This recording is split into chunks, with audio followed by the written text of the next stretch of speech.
자, 오늘도 돈 벌기를 신나게 즐겨볼까요? 신나게 돈 벌 수 있는 오늘의 돈이 되는 이슈. 그 첫 번째 주자, 벤자민 투자연구소 신일섭 소장과 함께합니다. 어서 오세요. 네, 안녕하세요. 네. 미국 CPI 지난해 같은 달 대비 3.2% 상승했지만 시장 전망치 3.3%를 조금 밑도는 수치인데요. 2년여 만에 이 최저치로 내려갔던 6월의 3.0% 대비 다시 상승폭이 커졌지만 추세적으로는 완화 기조가 이어졌는데요. 이 7월 CPI를 상세히 분석해보면 어떤가요? 네, 어저께 9시 반 PM으로 나오네요. PM 9시 반에 소비자 물가 지수, 그다음에 주간 실업수당 청구 건수, 연간 인플레이션율, 그리고 핵심 물가 상승률, MOM, 그 여러 가지 중요한 게 나왔네요. 네. 그래서 실업수당 청구 건수 요게 나오고 그다음에 인플레이션율. 근데 지금 그 희한한 게 말이죠. 시장이 그 안 좋은 거를 바라고 있어요. 무슨 뜻이냐면은 원래는 그러니까 예를 들어 실업률이 낮아야 좋은 건가요? 높은 게 좋은 건가요? 우리 상식적으로 일반적으로 생각하기에는 실업률이 떨어지고 사람들이 일을 많이 해야 좋은 거잖아요. 네. 근데 지금 반대로 지금 생각하고 있어요. 왜냐하면 이거 왜 그러냐면은 물가가 굉장히 높이 올라가면서 임금도 상승하고 그러면 이제 실업자들이 줄어들고 이제 고용자가 많아지면 이제 회사가 힘들다. 그러니까 금리 인상에 초점을 맞추고 있기 때문이거든요. 금리 인상이 너무 가파르다 보니 그거를 좀 줄이려면은 좀 안 좋게 힘들어 보여야 되는데 자꾸 좋게 나오는 거예요. 계속 실업률이 높아져야 돼, 이게 지금. 실업률이 높아지고 물가도 계속 올라가서 사람들이 힘들어하고 제발 금리 그만 올리세요 해야지 파월이 그래 사람들 이제 너무 힘든 것 같으니까 금리 좀 내려볼까 동결해볼까 이러니까 이게 반대로 되고 있는 거예요 지금. 네. 아니 좋으면 좋아야 되는 거 아닙니까 원래? 아니 되게 실업자도 줄어들고 사람들이 평온하게 일을 하면 생산활동하면 좋은 거잖아요. 근데 지금은 아파 보여야 돼요. 되게 아파 보여야지 이 금리 인상을 멈출 테니까. 그래서 그거를 지금 바라고 있는 상황입니다. 그래서 지금 주간 실업수당 청구 건수랑 어제 인플레이션율이 가장 중요하겠죠. 인플레이션율 먼저 나왔으니까 지금 보면은 3.2% 상승이 나왔네요. 네. 근데 이거를 두고 이제 그 어디에 초점을 맞추느냐에 또 틀리거든요. 그렇죠. 여기 보면은 포캐스트가 컨센서스가 시장의 컨센서스가 3.3이 나왔는데 실제치가 액추얼이 3.2가 나왔어요. 네. 그래서 여기 이제 글씨가 조그마니까 이걸로 보면 되겠죠. 그래프로 보면 쉽죠. 이렇게 나왔어요. 3.2가 나왔는데 컨센서스가 3.3이었어요. 네. 그래서 그 컨센서스에 초점을 맞춘 사람들은 시장의 예상치보다 낫네. 컨센서스는 평균된 합의치예요. 그래서 3.3인데 3.2면은 좀 낮게 나왔네. 이렇게 생각하는 사람이 있는데 또 반대로 다른게 생각하는 사람은 이걸 또 초점을 맞추더라고요. 지난달에 3%였는데 이번 달에 3.2네. 물가가 또 올랐네. 이렇게 생각을 하는 거예요. 지금 물가 상승률이 진짜 어마어마했었거든요. 이게 지금 2022년에 8.3. 네. 8.3에서 시작을 해가지고 이거 낮추려고 금리를 엄청나게 가파르게 올린 거예요. 근데 이제 3대까지 떨어졌는데 다시 올랐어요. 3.2로 일단. 네. 근데 시장 컨센서스보다는 낮은 거죠. 네. 근데 지난달에 대비해서에 초점을 맞추느냐, 시장 컨센서스 대비해서 초점을 맞추느냐에 따라서 좋게 생각하는 사람, 나쁘게 생각하는 사람 갈리는 것 같네요. 네. 근데 시계열상으로는 일단 금리 인상의 효과가 있었습니다. 네. 8%대에서 3%대로 뺐으니까요, 지금. 아주 쉽게 설명을 해주시니까 더 이해가 잘 되고 어떤 초점을 맞추냐에 따라서 달라지는 건데 그렇다면 실업지표, 미국의 실업지표도 역시 2주 연속 증가세를 이어가면서 연방준비제도의 긴축 사이클 종료에 대한 기대를 키우고 있는데요. 미국의 이 실업지표는 어떻게 보십니까? 그러니까 지금 저게 아까 잠깐 또 이어서 말하면은 지난달에 3%였다가 올라 버렸잖아요. 네. 그러니까 이게 오르면 안 되는 거예요, 지금. 그러니까 파월 입장에서 생각해야 되는 거. 파월은 지금 계속 금리 인상을 한다고 하니 그럼 금리 인상을 멈출 것 같은 요인을 그 사람 심장에 줘야 될 거 아니에요, 그 사람 마음에. 마음에 주려면은 이 지금 물가 상승률이 계속 낮아져야 돼요. 연준이 지금 원하는 게 2%라고 하더라고요. 그러니까 그거에 초점을 맞추면 아직도 3.2니까 네. 8%에 비해서는 낮아졌지만 2%까지 가려면 아직도 멀었잖아요. 네. 그러니까 파월은 2%나 2.5나 뭐 2.4 이 정도 나와야 이제 조금 물가가 잡혔네? 금리를 동결해볼까? 이런 거예요. 그래서 그런 사람들의 초점에 맞춰 보면 어제 3.2가 시장 컨센서스 대비해서 낮게 나왔지만 여전히 높다. 시원치가 않은 거죠. 네. 왜냐하면 이거에도 꿈쩍이지 않으니까요. 2%대는 진입을 해야 파월이 움직일 것 같다는 생각이 사람들이 강하게 갖고 있는 거고요. 그리고 어제 또 9시 반에 같이 실업수당 청구 건수가 나왔는데 이거는 이제 실업자들이 수당을 청구하는 거죠. 그러니까 수당 청구 건수가 많아지면은 실업자가 많아진다는 거죠.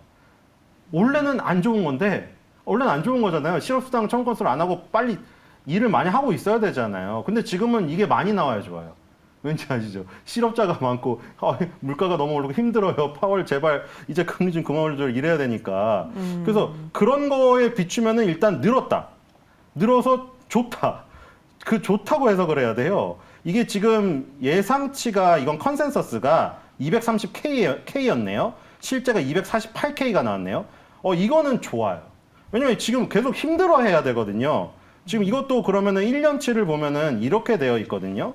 지금 한 2022년 10월 달에 비해서 지금 1년이 지났는데 실업수당 청구 건수는 지금 꾸준히 저점 고점을 높이면서 올라가고 있어요. 네. 이거는 저기보단 좋죠. 그러니까 둘 다 지금 방향성은 지금 맞아요. 그 방향성이라는 게 뭐냐면은 파월이 마음을 바꿀 방향성. 네. 그러니까 금리를 물가는 동결시킬. 더 내려가야 되고 네. 실업수당 청구 건수는 더 많이 나와서 사람들이 아우성을 쳐야 돼요.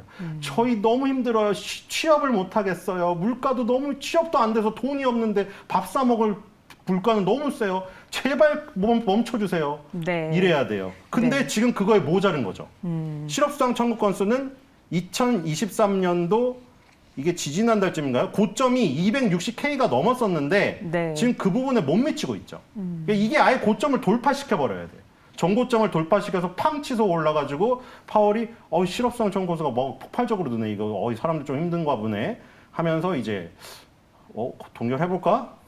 이런 생각을 가질 수가 있겠죠. 네. 이 금리 동결을 위해서는 실업이 오히려 높아져야 더 되고 힘들어야 된다. 그리고 지금 물가는 그래도 내려가고 있지만 더 내려가야 더 내려가야 되는데 되고. 그런데 물가 상승 압력이 그래도 내려가고 있으니까 좀 둔화됐다고 해석을 해도 될까요? 혹시 이 그쵸. 물가 상승 압력 다시 높일 요소들은 어떤 게 있을까요?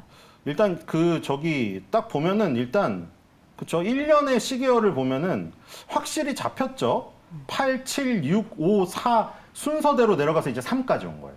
이제 그 다음을 가면 2까지 가겠죠. 8, 7 이게 1년도 안 되는 딱 1년 기간에 일어난 일이에요. 5%가 내려갔어요. 물가 상승률이. 그러니까 그만큼 금리 인상을 엄청나게 가파르게 하면서 이걸 찍어 눌렀다는 얘기죠. 그러니까 금리 인상의 효과는 분명히 있었는데 연준은 더욱더 안정되는 거를 바라고 있는. 그래서 금리 인상을 2%대까지는 계속 찍어 누를 때까지 동결도 안 할 것 같다는 생각이 일단 들고요. 그래서 일단 바꿀 요소가 뭐냐고 하셨죠? 네.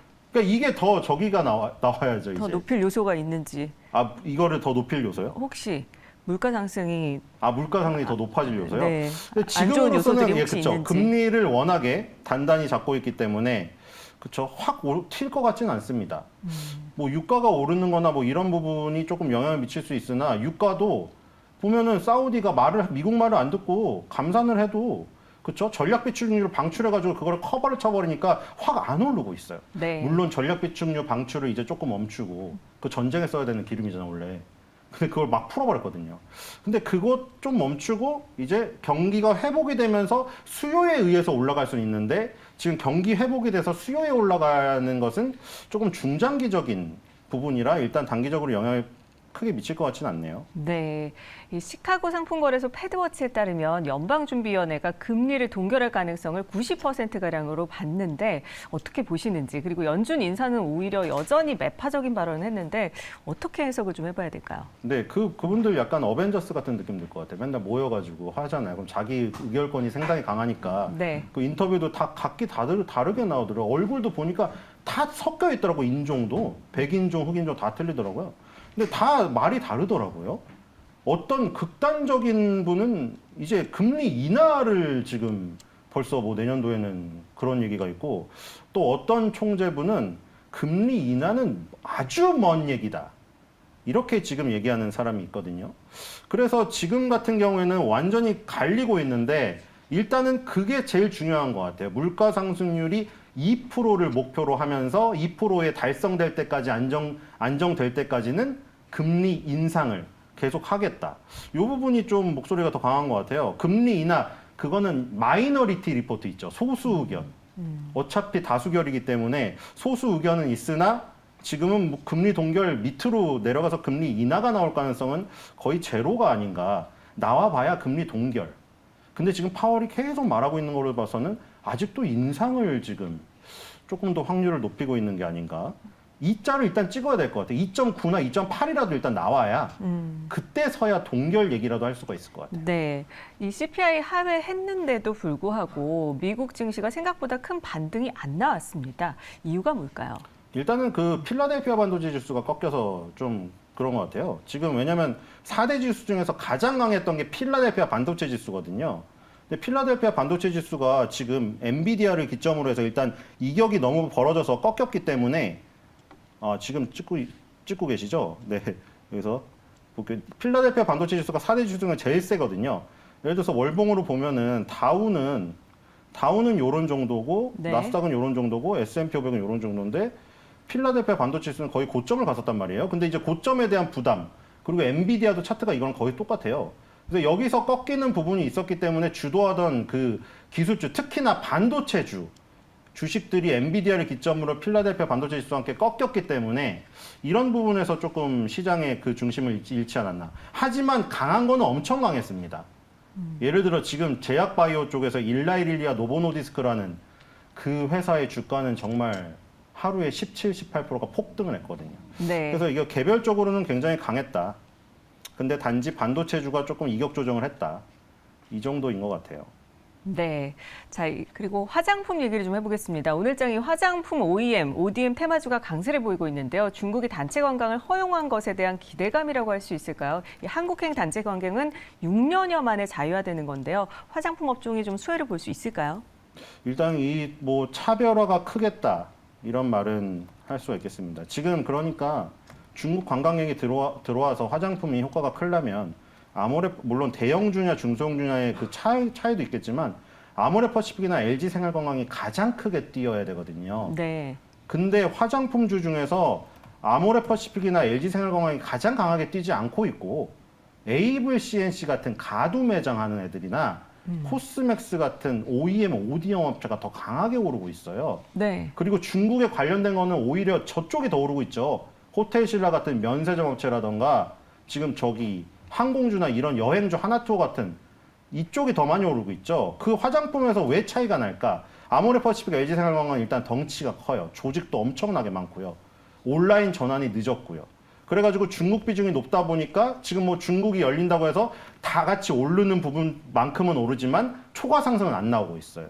근데 코스맥스 예전에 얘기를 드렸잖아요. 지금 일본에서 프랑스 화장품 수입액을 우리나라 화장품 수입액이 최초로 이겼다는 기사들이 지금 나오고 있더라고요. 근데 그것들이 이긴 것들이 뭐냐면 아모레퍼시픽의 설화수나 LG생활건강의 후가 랑콤 샤넬을 꺾은 게 아니에요. 우리나라 중소기업에서 만든 중소 브랜드들. 물론 아모레퍼시픽이나 LG생활건강도 코스맥스 한국콜마가 제조원 달아가지고 OEM, ODM 하지만 걔네는 자체적으로 생산하는 것도 많거든요. 그럼 코스맥스 한국콜마의 힘을 빌리는 거는 인지도가 없고 조직이 약한 중소 브랜드들이에요. 근데 그 중소 브랜드들이 지금 일본이나 동남아시아에서 톡톡 효과를 내고 있다는 거죠. 몸집이 네. 작으니까 네. 변화에도 빠르고. 그러니까 장단점이 있죠. 아모레퍼시픽, LG생활건강 덩치가 크니까 굉장히 불황에도 강하고 이런 건 있는데 변화를 하려면 그 막대한 조직, 저기도 뭐 자르고 이런 문제도 있잖아요. 퇴직이나 이런 부분도 있고 이렇기 때문에 빨리 전환을 못하는 반면에 여긴 빨리빨리 전환을 한다. 대표적으로 그 최시라 씨의 남편 김태욱 씨가 하는 그 회사가 로맨이라는 브랜드를 일본 편의점 로손에다가 넣었는데 요즘에 로손 편의점 가면은 K뷰티 화장품만 완전 다 깔려 있다고 합니다.